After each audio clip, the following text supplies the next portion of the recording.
Buenas tardes, buenas noches, buenos días, dependiendo desde el lugar donde ustedes estén viendo este video o de la hora en la cual consulten el contenido del mismo. Yo soy Jorge Iván Rincón, profesor de la Universidad Externada de Colombia, director del Departamento de Derecho Administrativo, y hoy quiero hablarles de las medidas que ha tomado el Gobierno Nacional en materia de servicios sociales. Lo primero que debemos afirmar es que el concepto de servicio social desafortunadamente no ha sido desarrollado ni por la doctrina ni por la jurisprudencia colombiana.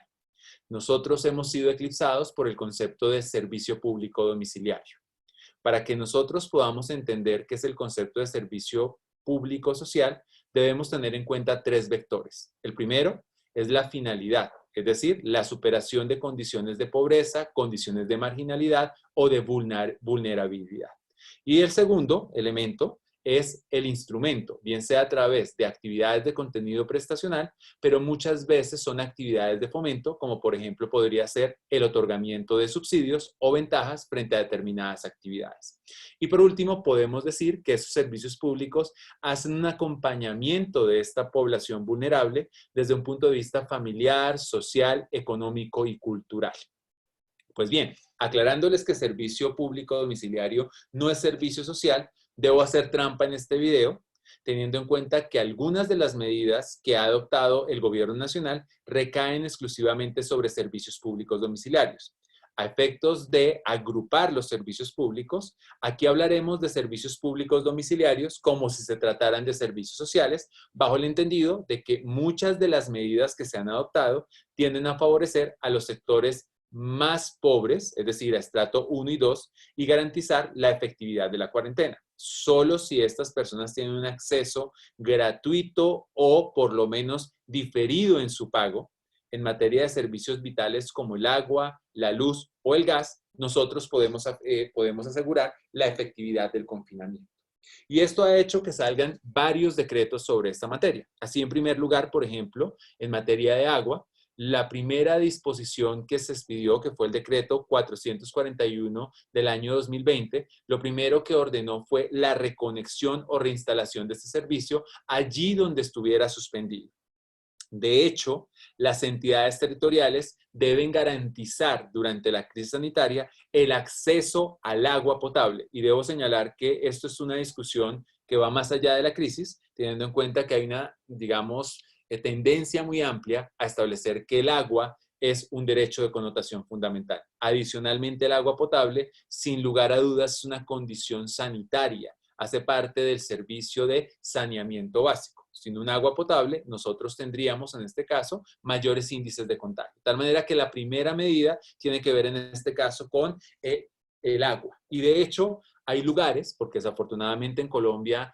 hay lugares que quedan por fuera del perímetro urbano y en donde todavía las redes, en este caso de acueducto, no han llegado y no es posible, en este caso, reconectar el agua, en donde la alternativa que trae el decreto no es otra cosa distinta que el agua potable llegue a través de otras vías, bien sea carrotanques o incluso agua embotellada. Esto es una obligación que se coloca específicamente en cabeza de las diferentes entidades territoriales.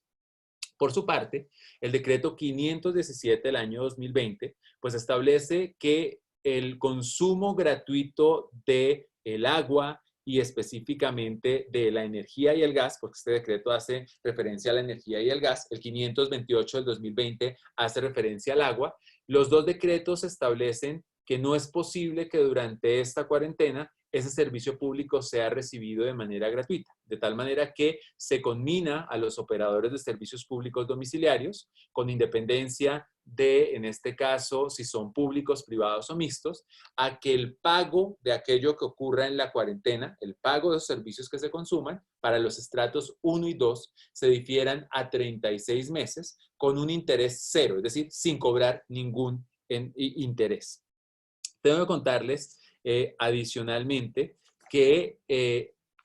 dentro de los servicios públicos sociales también nosotros nos encontramos con la salud. Por supuesto, tal vez es el servicio más importante dentro de la cuarentena porque la efectividad de la medida dependerá de la capacidad que tenga el Estado para distribuir bienes que se consideran escasos, específicamente el cómo se distribuirá la oferta hospitalaria y, por supuesto, la oferta de medicamentos que hasta ahora la ciencia ha señalado que pueden resultar efectivos en la lucha contra el coronavirus. De tal manera que aquí prácticamente lo que hemos hecho es que en el decreto 462 del año 2020 se va a dar una priorización en la distribución y venta al por mayor o al detalle de unos insumos de carácter médico necesarios para la crisis a efectos de que se puedan acceder fácilmente a ellos. Es decir, que prácticamente EPS, IPS, operadores de salud, entidades territoriales que están encaminadas a la crisis sean quienes primero accedan a esa clase de insumos, como por ejemplo respiradores, esos nebulizadores, básculas para bebés prematuros, que son insumos que se requieren en esta crisis de manera específica. De hecho,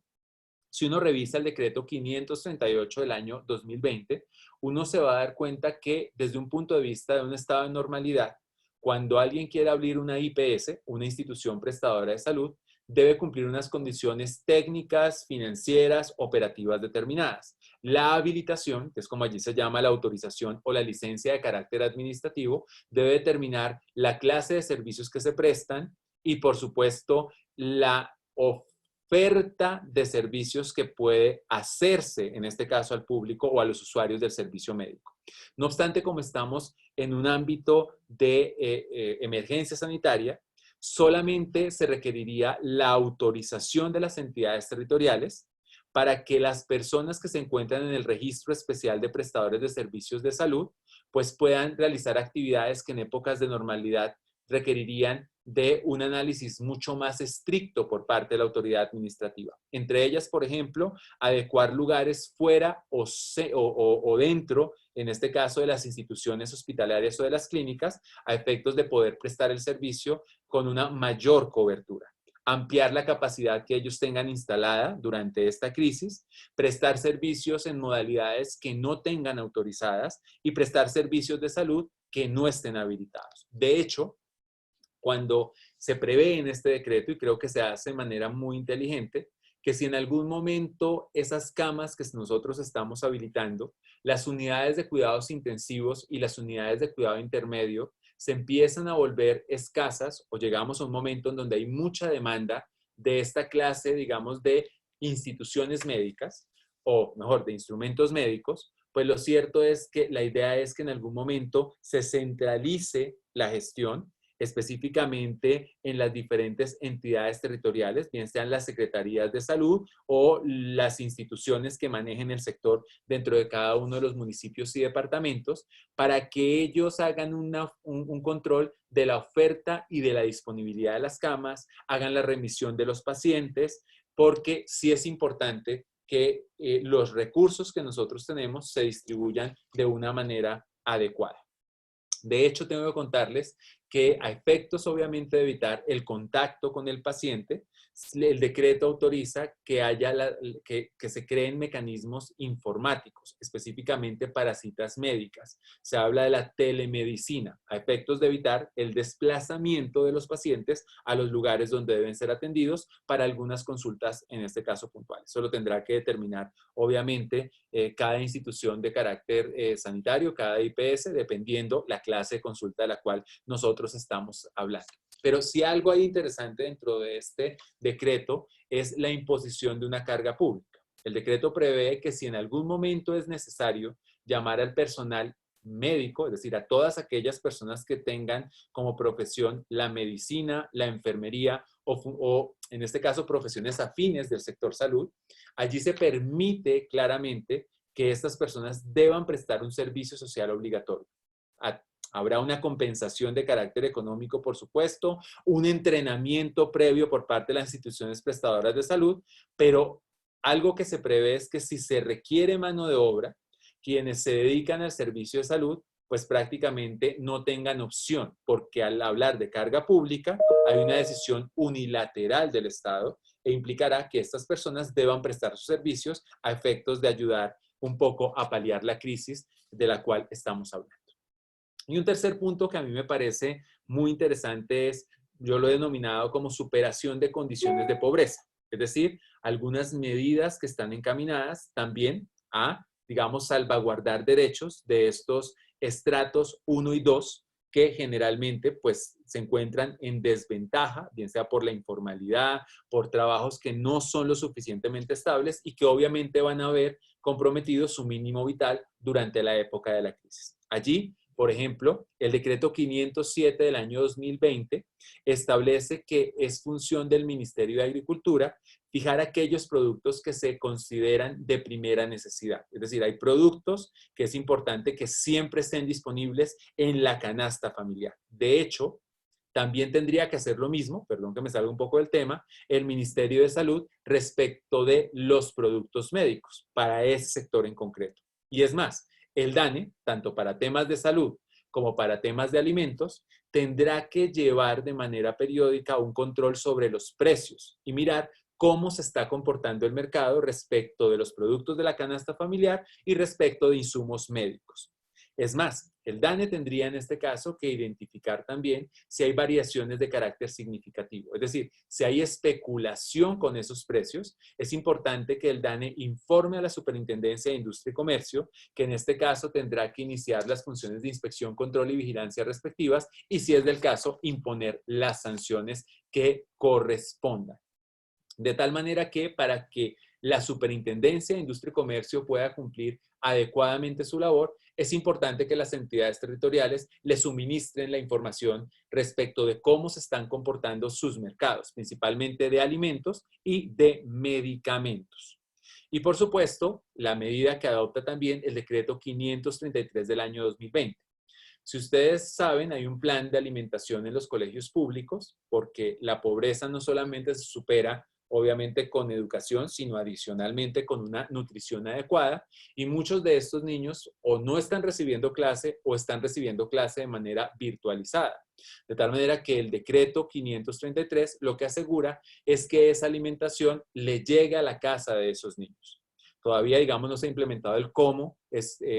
llega, digamos, el mercado a la casa de cada uno de estos menores de edad, pero por lo menos esa cuota alimentaria las familias tienen derecho a reclamarla para los niños, jóvenes y adolescentes que en este caso sean titulares de ese derecho de connotación social. Y hay una medida en curso, que en este caso la anunciaron, pero todavía, o por lo menos al momento en que yo estoy grabando este video, todavía no conozco el decreto, y es el que los funcionarios públicos y los contratistas que ganan más de 10 millones de pesos sean un porcentaje, en este caso de su salario o de sus honorarios, a efectos, en este caso, de paliar algunas familias que no van a tener esos recursos a la mano. Digamos que es una medida loable, pero puede tener, en este caso, cuestionamientos de carácter constitucional, teniendo en cuenta que obviamente el salario no puede disminuirse y hay un límite constitucional a esa, digamos, regla de variabilidad del salario. El salario jamás puede disminuirse, por lo menos en condiciones de normalidad.